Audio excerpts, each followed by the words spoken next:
Hey guys, welcome to my YouTube channel. If this is your first time here, welcome to Forge. And on this channel, I share practical tips on graphic design to help you become a better designer. So in this video, I want to quickly show you how to choose the right background for your flyer design, right?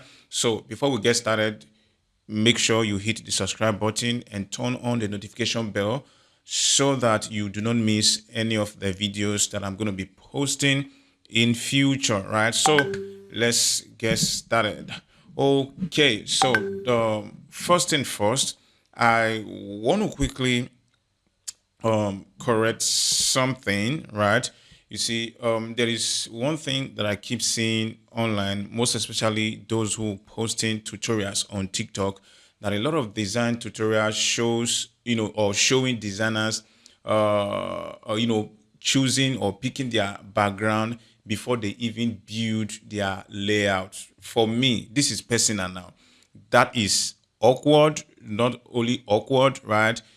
That's somehow misleading, right? And if you are a beginner, it's misleading to you, right? So it's like starting a house by installing the roof before you ever laid the foundation, right? So one thing you must understand is that for you to be able to design well, you need to understand the design hierarchy. You need to understand what comes first, what comes next, and what comes last, right? So there are three things that every design is built on, right? So I have emphasized on this, over and over again in almost all of my videos. Now, number one, you need to understand the message. Now, what is your design actually communicating?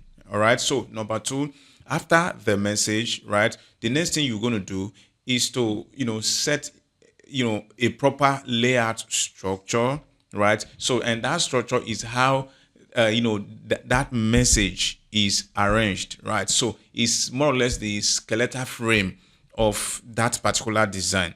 Then number three, we talk about the style, and that means how the design is going to look in general. So your background is inside the style. It lives within the style, right? So, and style is always the last step to every design. Now, this is what I have on my screen. Just imagine you were starting with a background. For me personally, is something that I've always kicked and gazed because it has a way of just or controlling your concept. Rather, it is your layout structure that should even set the tone or the mood for the kind of background that you want to do, right? So let's take this for instance, right? We're going to look at it this way, right? The same reason why we style our design, to give the good look, is the same reason ladies wear makeup. Now, makeup itself does not create the beauty, rather, is meant to just enhance the beauty that is already there, right? In other words, if the beauty didn't there, it didn't there, right? So if someone has, for instance, a facial deformity, there is no amount of makeup that is going to hide that deformity, right? So I'm not saying this to maybe shade anybody, but you can look at someone who is wearing a makeup and you'll be able to tell what is under the makeup. So makeup only works when it is enhancing a beauty that is already there, all right? Not trying to use makeup to patch the entire ugly thing to see how it's going to produce something different.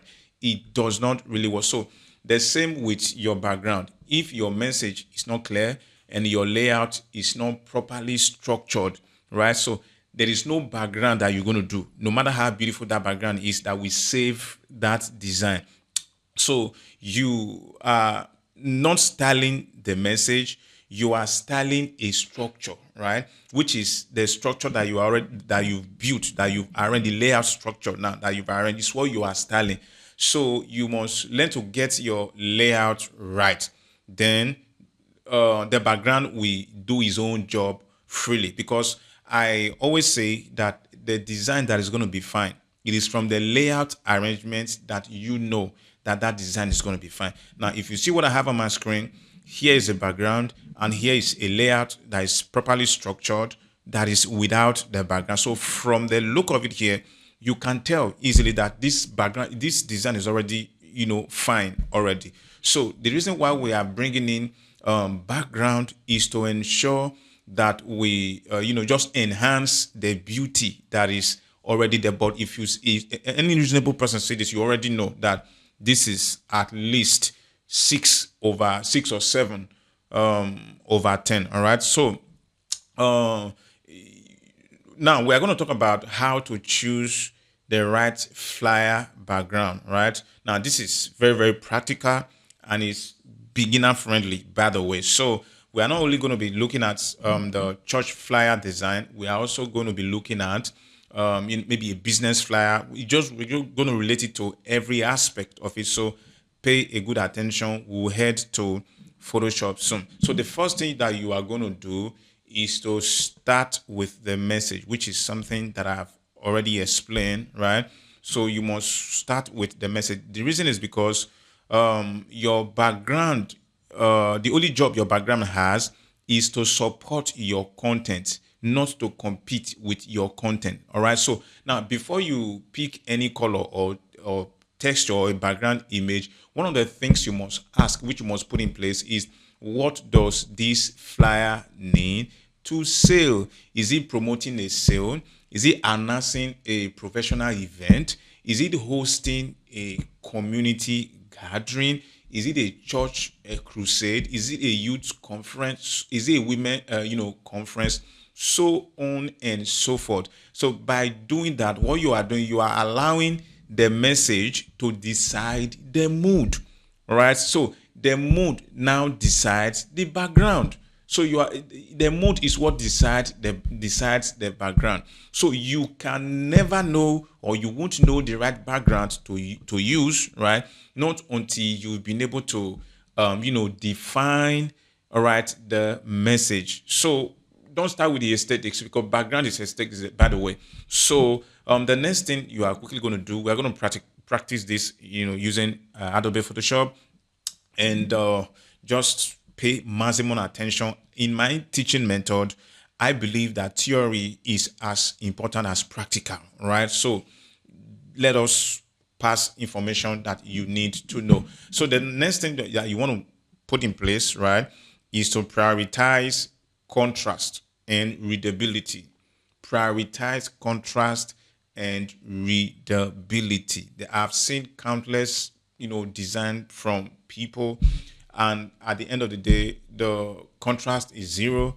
That is the readability is zero, and this is the number one mistake. Every beginner designer will always make. They create a busy and a very dark background sitting under, right, a dark text, and what that does is that it just kills the readability, because that's one of the things you must understand. Let me show you something in Photoshop real quick. Now, welcome to Photoshop. All right, now let me show you something here.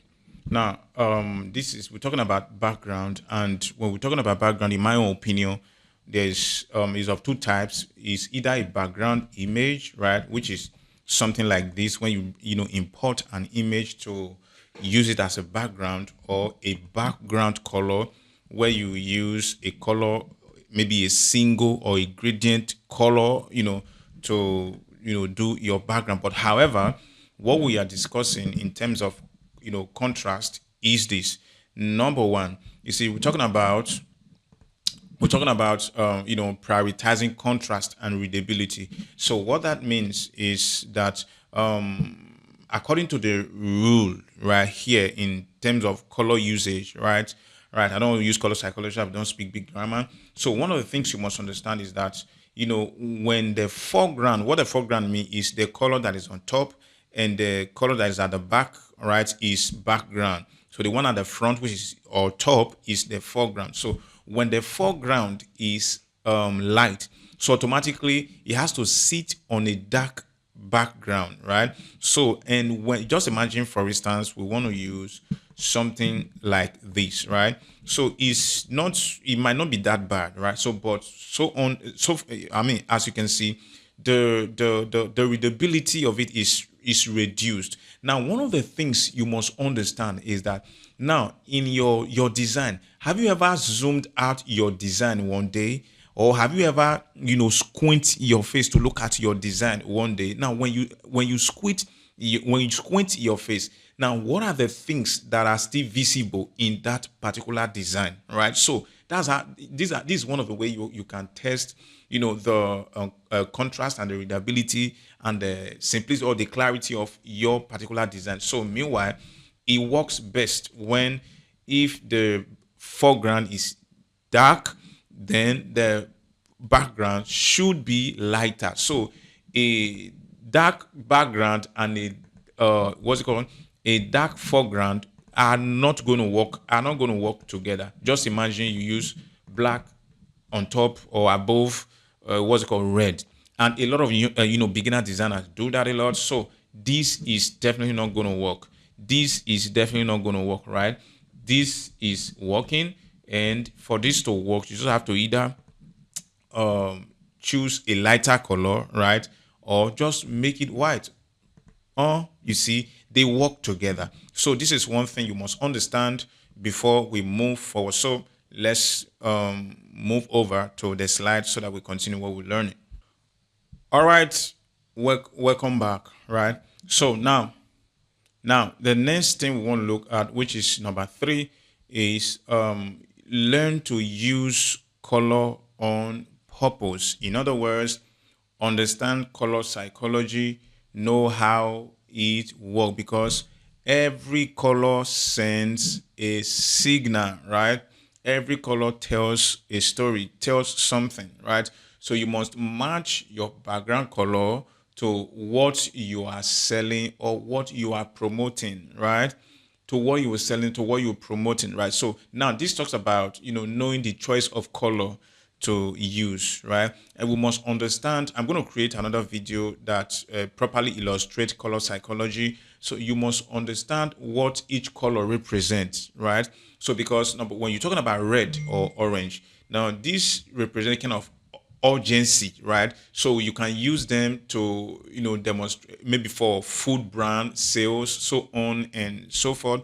Now, when we're talking about blue, what does blue color, what does it represent? What does it mean, right? So this goes a long way in helping us decide, what color we are going to use for our background. So, for instance, if you see, what's it called, some brands that deals majorly on finance, on maybe financial blah blah blah. So you are going to see that most of all those brands, they lean on one of the primary color that they lean on is green. They lean on green, right? So these are things you must understand, right? So now if you look at what I have on my screen, this is Forge, this is Remas. Now this is the same brand. Of course, Forge is owned by Remas, multimedia studio.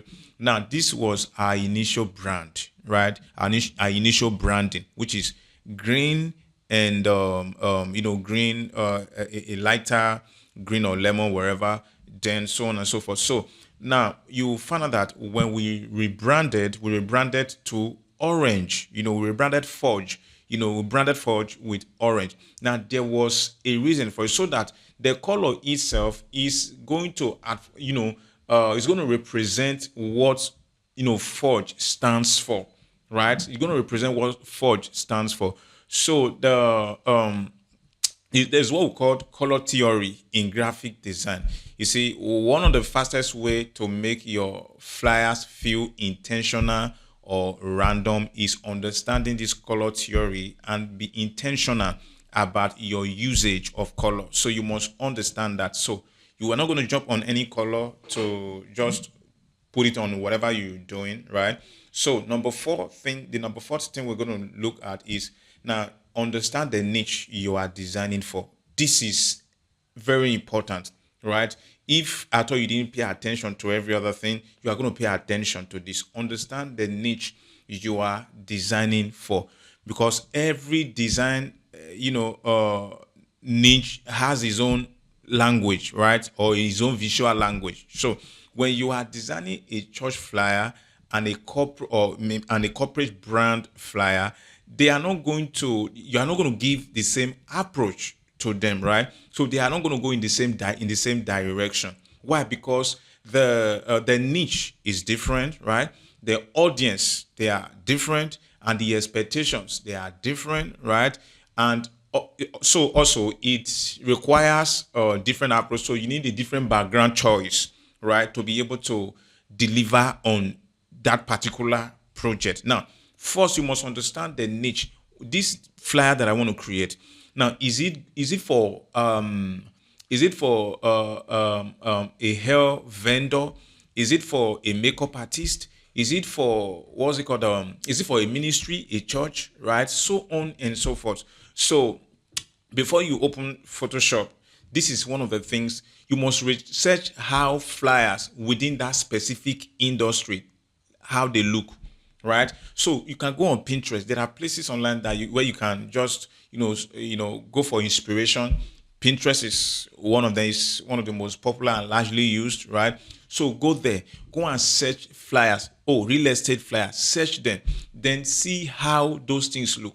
Look at the kind of type of colors that are being used. Look at how they do the background and so on and so forth. So by so doing, what you are doing is saving yourself from guesswork. Is saving yourself from guesswork. I've seen countless numbers of times where people design, a business flyer and it looks like church flyer because they are just their mind. They've learned how to design church flyer and they've actually not given attention to, business flyer to see how it is being done, to see what rules that is applicable to those kind of things. So you must understand because every design that you're going to do, every design is niche specific. So you must understand first of all, right? So you must understand first of all. So the next thing quickly is once you now understand the design, the next thing you have to do is to stay on brand, right? To stay on brand. So if you're designing for a business or maybe an event, so you do not invent a new look every time for business.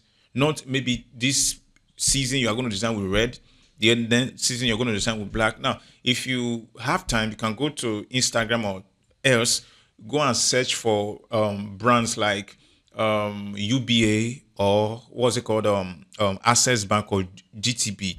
Now, when you go through what's it called their timeline, one of the things you are going to see is that all their designs are the same in terms of color usage, right? They are all the same. Okay, so you are going to pull your background colors, your texture or whatever, right, from the existing brand guidelines. So the flyer will feel consistent, with everything else that brand has already put out, whether on social media or printed or wherever. Because one of the things that keeps brand unique is consistency in their materials, because that consistency is what helped that brand to build recognition. And what recognition does is that it builds trust. Recognition build trust. So you must understand that there are ministries that are very very specific in the in the kind of color or that they use in their design. Now, how do you sort these out? Now, what I just presented to us on the screen, this is forged, color guidelines, right? Because every brand has their own guideline, except when you're working with a church. Is churches that mostly don't have, a brand guideline where there is a document that states, the color codes, that states the type of fonts that they use, that states what's it called, even the type of icon and other elements that they use. But every serious business, every brand, they has it. So that's why there is a uniqueness and a consistency in their tone and in their voice, right? So because you see this, for instance, these are the color codes, each color codes. All you just need to do is to type this in your color box, and it gives you this exact stuff. Now, this is if you are designing for a brand. Now, when you are designing for ministries, there are ministries that are not too specific about colors, right? There are ministries that just accept whatever. Some will even tell you. I've had experience with a lot that will tell you, we've used too much blue this season. Can we change to maybe other colors? So there are ministries that do not understand branding, so they are not too specific on branding. So in that case, you can use background for them, and I'm going to show you how you are going to get that. But I've established a point that it is your message that is going to set the mood for that design, and that mood is what is also going to set the background that you are going to use. Now let's go to Photoshop. I want to give us an instance. Okay, now just in case a church does not have a brand guide, and how do you know what color rather to work with the ministry, right? Now, one of the things you must learn to look at their logo, because in their logo is 100 or 80% certain that the color on their logo is their ministry's color, right? So you just have to copy out the color from their logo and so on and so forth. So now what this tell, now because it's a church, you definitely, when you are designing, you are going to use a background image. You see, one of the things that is necessary here is just to know that, purple, gold, and white is what they do. So you have to ensure that your your choice of a background image is around purple, right? Even if it has to be a gradient of purple and maybe a darker purple, so on and so forth, but it shall just have to be purple, right? So that is how you are going to do that. So we're going to practice it. So I'm going to come back to Photoshop again. So let's go back to the slide. So on and so forth. So the next thing, which is number 6, I believe, is you have to understand gender preference, right? In design, understand gender preference, understand what is appealing. So that's why research is very, very, understanding, the niche is very, very important, because sometimes the design you are doing, maybe the brand could be, a female brand. The brand could be, a masculine brand, right? So the approach is going to be different. For instance, you are designing for a makeup artist. Now, you are going to, first of all, understand what are the colors, or who are the audience, of that makeup artist. Now, the audience are women, strictly women, 100% women, right? Because men don't do makeup. Now, in order for you to be able to work, perfectly with that brand, one of the things you must first understand, just in case there is no provision of a brand guide, all right? So one of the things you must understand is that, see, as a makeup brand, right? So their audience is naturally or 100% the female. So what are the colors that are appealing to female, right? So you are not going to use red, though, right? You are not going to use red. So there are colors that are appealing, because those are the audience. Those are your audience now as a designer for that particular project. So you are going to work towards pink, purple, gold, right? So on and so forth. So all those colors that are, appealing to women. There are situations where there are certain women, most especially when it comes to church, that don't really put emphasis on color usage like that. All right, but you must understand this thing, that this is a subtle but a powerful layer of audience focused design, right? Audience focused design. Okay, so you must go for colors that are appealing to the female, right, feminine audience, like soft pastel, maybe pink, bluish pink, or lilac, soft peach, so on and so forth. But there is also one that is generally appealing to masculine audience, right? We have to be talking about deep blues, bold tones, navy blue, charcoal, kind of green, so on and so forth. In other words, let's not get it twisted here. You must also understand that there is an audience that is also called a mixed audience or a general audience, right? So, which are neither emphasizing on masculine tone or a feminine tone.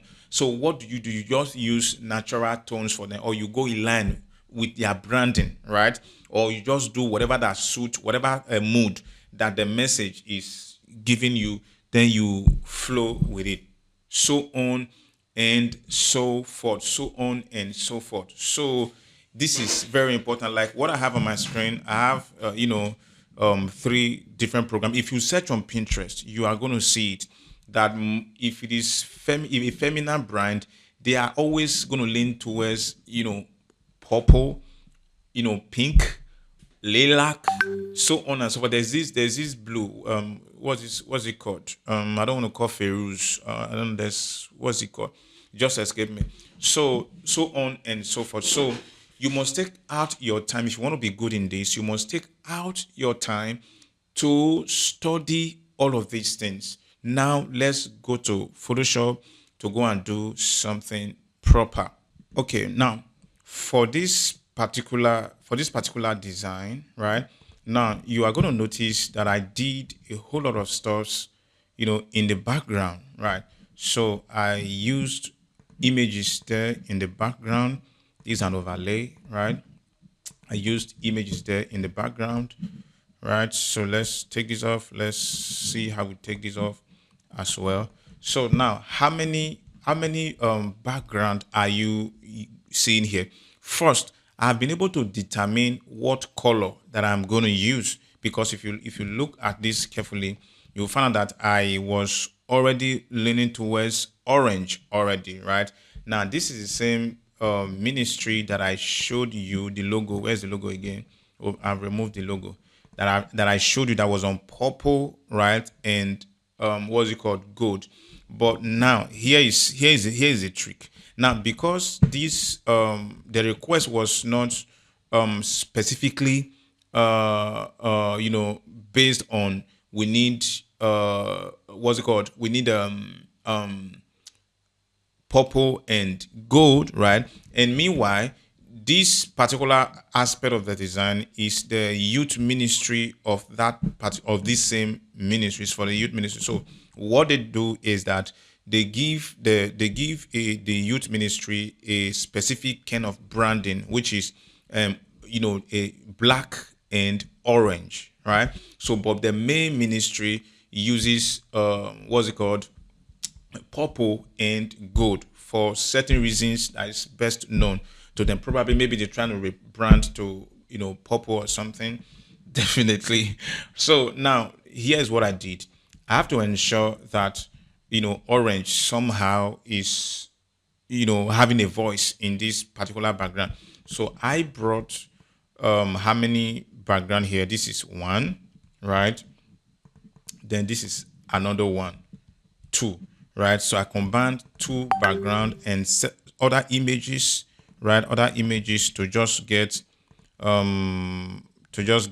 working background that was usable for this. Now let me show us how we'll be able to do this, right? Or how you can merge one or two backgrounds together. Now, first of all, we're gonna go to what's it called? We're gonna go to Pinterest. Now let's go to Pinterest. Okay, let's save. Let's just save this. Let's save this image first. Right, this is gonna be used. Okay, we're gonna save this as well. We are most likely gonna use okay, let's go back. We are most likely gonna use this as well, right? We're most likely gonna use this. So now the next thing we're gonna do now, first of all, let's search. Now we've settled on orange. So let's just use purple. I'm gonna look for purple black background because I don't want the purple to be too loud, right? So I want to use a purple that has maybe a black, or that is faded to the black at the bottom, right? just in case I'm even unable to find one, there are ways, there are things we can do about it. So I'm going to search for purple background. Okay, so I think let's go. Let's look for a background. I'm going to, let's just remove the black so that we get purple. Let's get purple. All right, so now the first thing that I wanted, okay, I think I love this. All right, I'm liking this to some extent. So I'm going to copy this. Then I'll come here. Let's paste it. Let's paste it and let's move it to the black. I mean to the back, sorry. I'm going to take this off. It's no more working now. Then this orange stain on it, on that test, I'm going to just take it off, right? Because we may bring it back, but now we are dealing with purple now. So that orange, definitely. So now the next thing we're going to do, right? We are not going to leave this like this. So first thing, I want to see how I come to my filter, blur filter. You can use Gaussian blur, right? But if I want to give it more vibes, I just use radial blur. I just move it to maybe, 20 is too much, 17 or thereabout. Okay, I just blur it somehow. Now, this might not be doing it for me. But meanwhile, let's flip it vertical because I want to use that dark part of it at the bottom, right? So I'm going to just crop that thing out. So I'm using purple. I want to look for purple. Okay, I think this is beautiful. The color doesn't even have to be real or authentic purple. First, I can do something about it. If I come here, I think that's even purple enough. If I come here and come to adjust where is hue and saturation, so I can use my hue and saturation to just adjust to ensure that we get a proper purple color. Okay, I think this is gonna work, right? Then I'm gonna take out that first one. This is gonna work. So the next thing I'm gonna do, let's also give it that radial blur. So the next thing that I'm gonna do is to still hunt for a more purple. I need purple with stripes or a kind of line so that it will add that texture or whatever to whatever I'm doing. I don't know, okay, if this should work or if this can work, right? Santa Yeke Prakatoko Sukredike. Okay, now let's give it that same radial blur. All right, so I want to blow it up right now. Right, then bring it here, move it on top there. So the next thing that I'm gonna do is to use my polygonal lasso tool to just select a part of it. Let me blend more. 100 is fine. Okay, let me just blend more. All right. So now this is majorly purple, right? So purple is dominating this very background. Now, because this particular background is not too far from purple, we can as well just leave it. Or better still, what we can do, maybe let's see how we are going to turn it to what's it called, pink. Now, what I'm going to do is to select that particular one. Then I come back to adjustment. Let's look for what's it called, hue stroke saturation. And I'm going to click this particular button here, right?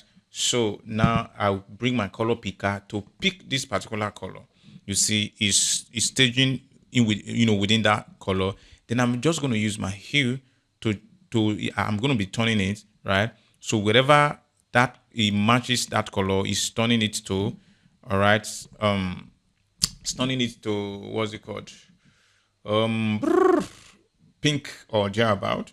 So we're going to come back here again. Let's take hue and saturation again. Then I'm still going to select this, click here and select this very aspect of it. Then I want to see how I change the color, right? Beautiful. So on and so forth. So we can as well do that for this red that is here. You can as well do it. But meanwhile, I think since there are not too much colors here so far, right? The only thing that I even love to change there is to change where's my hue and saturation, is to change this red, right? I want to make it pink instead, right? So I'm going to make it pink instead. Excellent.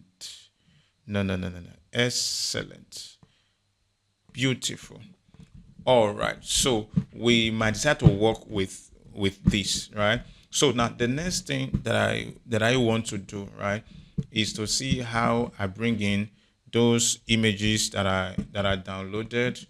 I want to bring these images, right? You see, one thing I want you to know, that you get creative to an extent, you get used to this to an extent. Even when you are asleep, you can do something, right? So I want to, okay. So now I want to scale this down a little bit, right? So I want to move this to this very side, for instance, right? For instance, so what I'm going to do is that I want to move this to the bottom, the back. Where is it? Okay. So now that we are here, so the next thing I want to do is to come to my opacity and just reduce the opacity. If possible, before reducing the opacity, let's use that hue and saturation again. Let's see if there's a way we can just tone it a little bit to match with the colors that we have. So we're going to move it, then we're going to use our polygonal lasso tool to just blend it. Let's give it 100 feather. Sorry. So we're going to just going to do that. So on and so forth. So we're going to do the other one like that. Okay. I don't want this video to be long. We're going to do the other one like that. So let's see if there's a possibility of, toning it a little bit to match with purple. Okay, beautiful. So we are also going to tone down the opacity. So on and so forth. So I just did this to show us how I blend, is it blended now, those other images to the background. Sometimes you can just make it, a black and white, right? But I think this works more. For us. So on and so forth. So now you find out that what we are doing last, right? Because we've already laid the structure. The background is not determining what we are doing now. It is the structure and the message that is determining what we are doing. So now this one, if we want to style this one, right, we can as well give it maybe if we want to use gold. I don't like gold like that anymore. So we're going to use this, and we're going to use white, right? So if we adjust this properly, and we are able to just reduce this a little bit. Okay. All right. So here we are. So we can decide to give this, okay, the same color as this. Let's see if it works. Let's paste it there. Then let's change this. Let's change this to, okay, sorry, it's already here. Let's change the color from this to this. All right, so we're gonna change this color from that orange to this. So on, and so forth, right? So like this, like this, like this, like with the same way I blend, you may necessarily don't have to blend a pictures into your background, right? So you can just naturally get what's it called, purple color that will work. Oh, I didn't see this before, and I was looking for something like this. I didn't see this before. Yeah, let's copy this. This has orange. I think I'm a fan of orange these days. Let's close that first. Let's bring this above this, right? So the next thing I want to do, let's give it a radial blur. Let's give it a radial blur. Let's see how we are going to just shape out some part of it. Let's go. Okay, so what I'm going to do is to darken this a little bit. Is to, oh shit, that's not what I want to do. Is to levels.